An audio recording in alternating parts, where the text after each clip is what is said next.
you're new here, my name is Krista. I'm an international mom of two, a dental hygienist turned midwifery student, and here on my channel, I talk about all things motherhood, midwifery, pregnancy, and childbirth education. So if these things are of interest to you, please follow along and get ready to birth and bloom.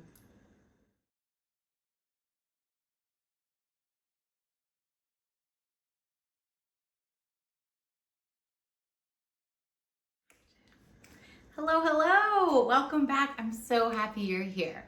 So today, to kind of piggyback off of my last week's video, I wanted to be talking to you about some of the surprises that I had as a first-time mom in the postpartum period. So this video is going to be dedicated to my top 10 surprises that I had while postpartum. And once again, like always, I will be referring back to my experience after my first baby and my second baby. I had two very different birth experiences, one that was very medicalized in the hospital setting, and then another that was completely unmedicated in a home birth or in a birth center where I had a water birth and very minimal interventions. So I do want to talk to you about my two experiences, but a lot of these are going to be coming from my first postpartum experience. So without further ado, let's get into it. So first of all, I say this often, and to my friends especially, nothing can truly prepare you for the postpartum experience. This is not to scare you, but this is just the fact that you have not, potentially if you're a first-time mom, you have not experienced this before. And while you're pregnant, it is so normal to be so focused on having a healthy pregnancy, getting through your pregnancy, and having a hopefully positive birth experience. And regardless of your birth experience, you have to immediately roll right into postpartum, where you're not only recovering from a very transformative experience such as birth, you're also having to recover and now take care of a brand new little human. And that is a massive undertaking. I think it can be really overwhelming to think about, and then when you're in it, it does feel overwhelming to many. Whether you had a super smooth and easy birth, or maybe your birth experience was fairly traumatic, or it had to turn into an emergency cesarean birth and you have a lot more recovering to do. It is just important to be aware of that no matter how your birth goes, your postpartum experience can kind of follow suit. Whether you're prepared for postpartum or not, postpartum can surprise a lot of new moms. Once again, this is not to instill any fear in you. It's really just to help you better prepare and just have an idea of some of the things that can come up and how to best prepare for those little hiccups, if you will. Okay, so number one on my list is that after you give birth, you are still going to look pregnant. You know, you're probably gonna birth a baby between 6 and 8 pounds, and you're gonna have this big, beautiful bump before you give birth. I think naively, we wanna give birth and then our bodies just look like they did before, right? Well, that's not the case. You're gonna give birth and there is going to still be this bump. And you may not look as pregnant, but you're still gonna look pretty darn pregnant. Your uterus has grown like 500%. So it is going from like the size of a pear to all the way up to your rib cage, okay? So it grows massively. And after the baby is born, your uterus has to shrink back down to size. So you're gonna look pregnant still, and your belly is gonna feel weird. It's gonna feel soft and smushy. Your core muscles definitely lose a lot of strength while you're pregnant because they really get stretched out. So your abdomen and your tummy is gonna feel really interesting. It's a unique feeling because in a way you have this pregnant bump that kind of helps support you, and you're kind of in a funky position towards the end where you're waddling, you're used to this big bump in front of you, and then once the baby is born, your belly is gonna be squishier and you're not gonna have that resistance anymore. So a lot of women will talk about feeling like their organs are just kind of falling back into place, that they're not really having, really good support. And that's why some women will wear like these little belly binders, if you will, or do like a postpartum wrap just to help give themselves more support until their ab strength comes back. But I just think it's important to note that if you're a first-time mom and you're expecting your body just to like look like it did right away, be prepared to give yourself time. You're still gonna look pregnant in those early days to weeks to months, and it's gonna take time for your uterus to kind of contract and shrink back down after birth. And then also, everyone is so different. Some women gain 20 pounds while they're pregnant, some gain 60 while they're pregnant. It's gonna take time for you to kind of come back into form, and your body is gonna be different, period. You know, I'm 19 months postpartum with my second baby, and to be frank, I have like 20 pounds to lose still. And it's just been a different postpartum experience for me with the second baby than the first, where the weight is hanging on. I'm still breastfeeding my 19-month-old. So like, you have to be prepared that your body is gonna look and feel different after birth. It's not a bad thing, it's just going to change. And I want you to honor and respect and thank your body for doing what it did, because no matter how you gave birth, you are incredible and you need to give yourself that grace, okay? So number 2, this is maybe an obvious one, but you need to be prepared for an emotional roller coaster. You have hormones surging through your system while you're pregnant. They are the highest they'll ever be. And then as soon as you give birth, they plummet. And because of this, and then you're introducing new hormones with your oxytocin is flowing with breastfeeding, as well as prolactin. So these hormones are gonna make you feel a little up and down. And this is gonna vary from person to person, of course. But I do think it's very important to be prepared to be on a bit of an emotional roller coaster after birth. You could be having a moment where you are so blissed out and like in shock of how incredible the birth went and how amazing and obsessed you are with your baby, to then having a moment where you are just sobbing and crying, whether it's because you're in pain or you are afraid of how things are going to go in the future, or you're mourning your life that you are moving on from. You're not a parent anymore. You're now a mom. So there are so many factors in that emotional instability in the early days, but so much of that is hormonal.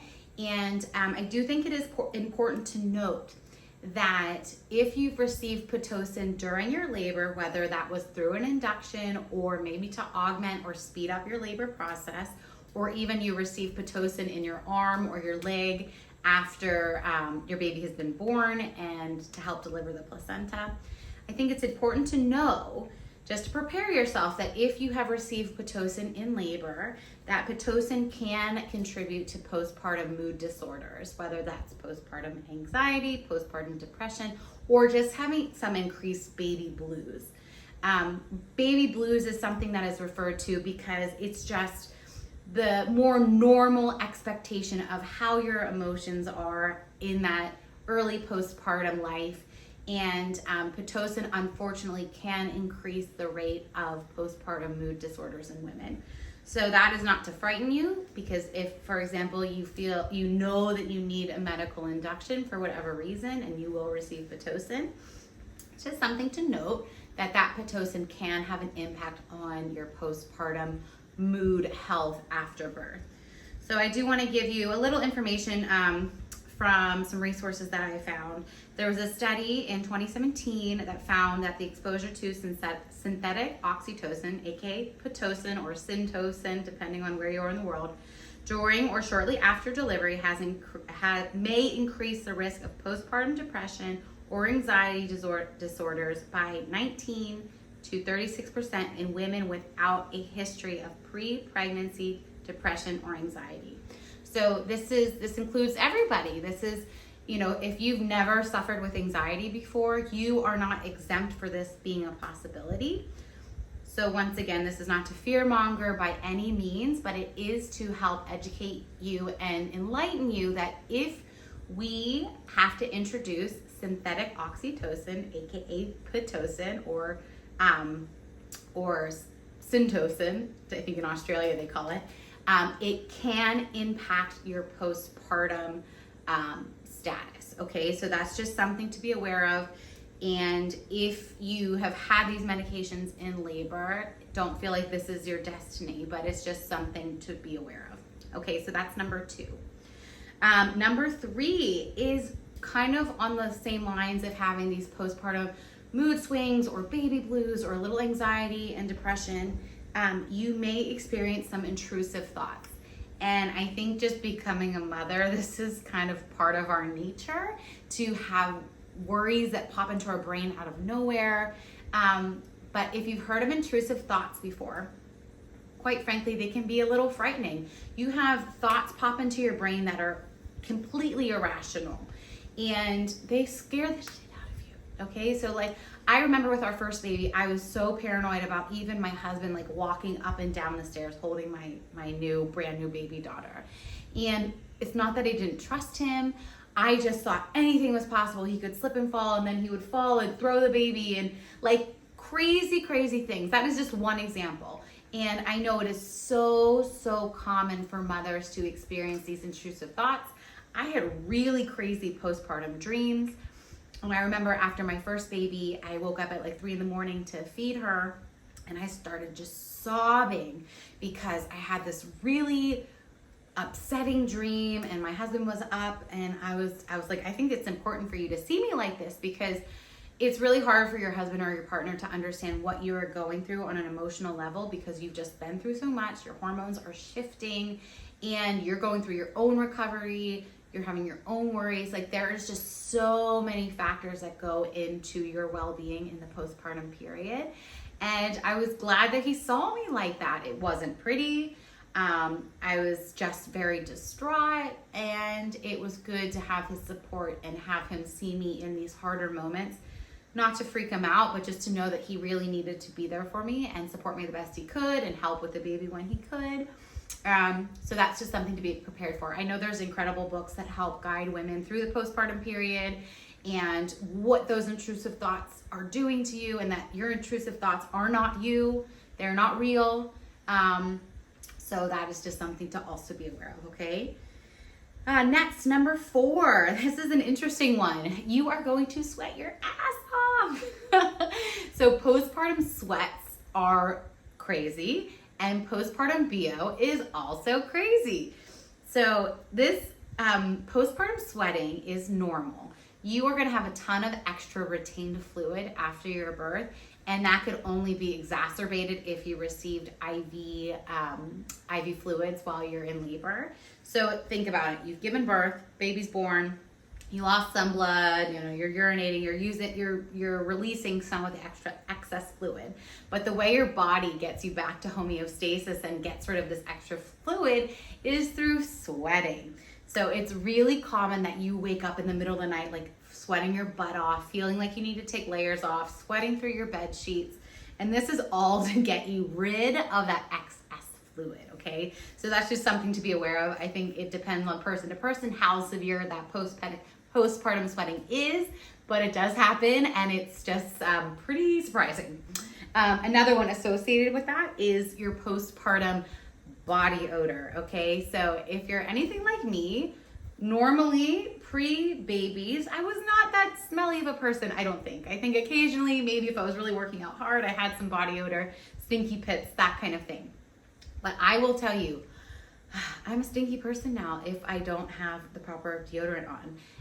Your postpartum breastfeeding hormones are going to stimulate stinky armpits. Lucky us, right? This is because your baby doesn't care that it's stinky. Your baby is getting that waft of your body odor to signal where your breast is. So it is an incredible thing because it does help your baby find your breast to breastfeed, but it's stinky for us, it's unfortunate.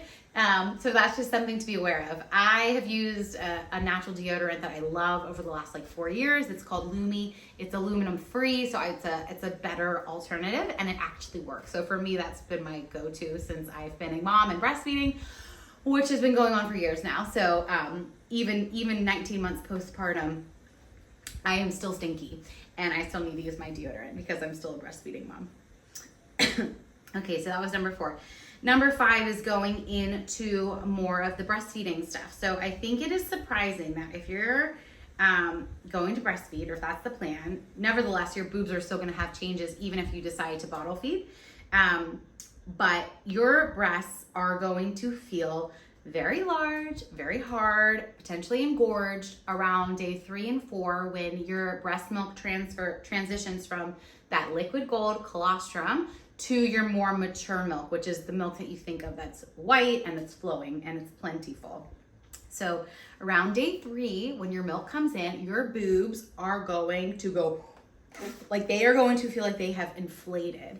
And this varies from person to person. And if it's your first baby, your third baby, your fourth baby, whatever. I will say my breast engorgement with my first baby was painful. I felt like I was a porn star. My boobs were huge. They felt really firm. They were rocks and they were really sore. My second baby, I also had that increased fullness, of course, and I knew my milk was coming in, but I did not have the same level of engorgement, not the same level of pain. And I will say, I think that's something to do with, one, it's the first time my body was making breast milk, but also I did receive IV fluids in my first labor. And once again, this goes about the extra fluid. So if you've received IV fluids during your labor, that fluid needs to go somewhere. So not only are you sweating out the excess fluid, you're gonna have a level of edema in your breast tissue. So not only are your breasts filling with milk and kind of growing because of that, they're also gonna essentially be swollen because of that extra fluid in the breast tissue themselves. So you can do like a gentle but firm massage where you are essentially helping move that fluid into your lymphatic drainage system, which is under your armpit there. I wish I knew that for the first time around. I didn't. And I really suffered with that breast pain for weeks, days, weeks. It was a long time. I remember feeling very, very emotional when my milk was coming in because I was like excited that my milk was in. I was doing well with breastfeeding, but I was not prepared about how painful that breast engorgement can be. So that's just something to note. And knowing that if you're receiving IV fluids in labor, that your breast tissue can accumulate that extra edema and fluid in those first few days to weeks after birth, okay? So nice massaging, and just be prepared for some soreness. Okay, oh, and then also I wanted to say that yes, they're gonna be hard, they're gonna be firm, milk is gonna be flowing very plentiful. You're gonna be prepared to have some nipple covers, like little breast pads. So this is something you may not know. You can leak milk a ton in those early days because your breasts are figuring out what the supply and demand situation is. Breastfeeding in the early days is hormone based, and then once supply and demand kind of takes over, things are gonna regulate out. So you may or may not still need those breast pads. So you can have disposable breast pads, which I never really used. I used the ones that I could reuse over and over. I think they were bamboobies, where it's essentially like just a nice pad that you slip in between your bra and your nipple, and that's gonna help catch any of the extra milk that you're leaking. But do not be surprised that your baby is at the breast and they start to suckle and your brain triggers the letdown reflex, and your other breast that the baby's not on starts to shoot out milk, or you start shooting milk out onto their face. I think it's, whoa, like what the heck is happening? Why is my boobs going crazy? This is just very common in the early days. And a pro tip is that if you have that really intense letdown and you're kind of spraying everywhere or spraying on your baby's face, it's really helpful to take like a burp cloth and wipe your nipple dry and then relatch your baby from there. That way your baby's not slipping all over the place. It's easier for them to kind of latch on and have a really good deep latch if that breast tissue and the nipple is dry. So that's also something to be aware of. It can take you by surprise for sure. Okay, number 6, breastfeeding related as well. Breastfeeding hunger is like no other, okay? So I know you probably remember being very hungry throughout your pregnancy, especially maybe in the 2nd and 3rd trimester when baby's really bulking up. But breastfeeding hunger is next level. Especially with my first baby, I remember being freaking ravenous, like scouring the kitchen late at night, trying to shove whatever I could in my face because nothing was filling me up. Like I was so hungry. And when you're breastfeeding, you need approximately 400 to 500 extra calories per day to support your body to make that breast milk. So do not be surprised in the early days while your milk supply is getting established that you're freaking hungry all of the time. So if you watch my previous breastfeeding videos, which if you plan on breastfeeding, I highly encourage you to go back and watch those. It's super helpful to have like little bins, little baskets, wherever you plan on nursing around your house, with water, with electrolyte packs, with your favorite go-to snacks. And that way, if you have a nursing session at 2 in the morning and you're starving, you can reach down and grab a banana or a protein bar or a meat stick or whatever to help kind of fill the hunger bucket at any time of day. And it will eventually kind of subside, but once again, I am 19 months postpartum, still breastfeeding a toddler. I'm still freaking hungry a lot and very often. Okay, so that's something really important to know. And it's like, I think it's the equivalent of running like, or maybe walking, whatever, 7 to 8 miles per day while you're exclusively breastfeeding. So give yourself freaking grace. If you feel like you're sitting around and all you're doing is just sitting in bed nursing, your body is going through like a massive metabolic change where you are having to produce so much energy just to make breast milk. So you're not doing anything. You're quite literally doing so much for your baby. So that's amazing. And you should really be proud of yourself because breastfeeding's hard work and it's really so rewarding. Number 7, more breastfeeding. Don't be surprised that breastfeeding may not come naturally. It is a very natural thing to move from pregnancy into birth, or into past birth and into the postpartum. But do not be surprised if it doesn't feel natural right away. You may need some extra help with a lactation consultant. An IBCLC is like the top level lactation consultant specialist, and they are your go-to if you have any breastfeeding concerns. But also like your pediatrician or your midwife or doctor, they can help advise you. But true experts in breastfeeding are going to be your IBCLCs, your lactation consultants there. So don't be discouraged if breastfeeding feels hard in the beginning. Don't be discouraged if you have some fear around it, like, I don't know how much they're getting, I don't know if they're still hungry. Go back and watch the videos where I talk about hunger cues, about poop and pee diapers. It is something that you will settle into where you are feeling more confident that you are making all the milk that your body needs, that your baby needs from your body, and learning your baby, learning the hunger cues, knowing when they're satisfied. That's going to be all really helpful, okay? All right, number 8 is do not be surprised if you don't want visitors at all or right away in the early days. This is going to vary once again, person to person. If you are a social butterfly and you feel like you want your sisters to come over or your friends or your auntie or grandma, whoever, then that is going to be specific to you. Or maybe you are a social butterfly and then all of a sudden, no, you don't want anyone to come. That is so freaking normal. I feel like our protective hormones, our motherly instincts are kicking in, and it is very, very normal and common to feel like you don't want to have a big circle. You want to keep like hibernating and nest with your little baby. I think it's really important to have some boundaries set that, okay, no, you can't just swing by.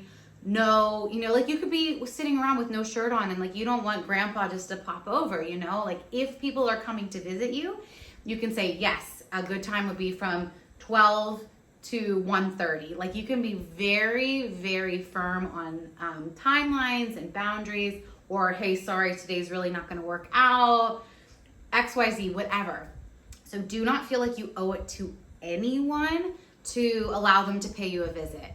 Don't be surprised if you have some like big feelings. Like if you have a friend come to visit and they want to hold your baby, that's fine. But you might feel like a little cringy inside that you see someone else holding your child. You have grown this baby inside of you for 9+ months, and it can be challenging to now feel like they are apart and separated from you. So it's just something to know. I mean, I don't think everyone is that way. Like I said, the first time I was definitely feeling more of that than I did the second time. But it is normal to feel like some intrinsic pain if your baby is separated from you. But that's not to say, like, if you need a break, if you've had a hard time, baby's fussing, whatever's going on, if you are at your breaking point where you feel like you're gonna burst into tears or like just collapse because you're so exhausted, let your husband, your partner, mom, whoever, take the baby. You go shower, you go rest, because you need that. And for you to show up as a good mom, you need to cover your basic needs. And in those early days, you're gonna be exhausted. You're gonna be really sleep deprived. You're gonna feel like drunk at moments because your brain is so foggy because of the lack of sleep. So I would say now, as a second time mom, planning to hopefully have another baby in the future, like, accept the help that you are being offered, but also, you know, be mindful of just how you're feeling and do what you're comfortable with, okay? All right, number 9 is more of that too. So you and your husband or your partner are gonna have to find your footing. It's like, whether this is your first or your third baby, your family has changed, especially if this is your first baby. You went from like a carefree couple to now having your world revolve around this little human. You're both gonna be exhausted. You're both gonna be tired. You might be a little short fused. You might not know why your baby's crying or what that rash is or whatever. You know, there's so many things that can come up in the early days, but give each other grace, give each other space, give each other love, give each other whatever you need. And don't take it out on each other, because you are on the same team. You need to support each other, and just don't forget that. And also, like, if you're a husband watching this, be aware. Just don't forget that your wife just went through the most insane change and transformation through her whole life. She went from maiden to mother, and this is a real transition. And physically, emotionally, hormonally, all the things have changed.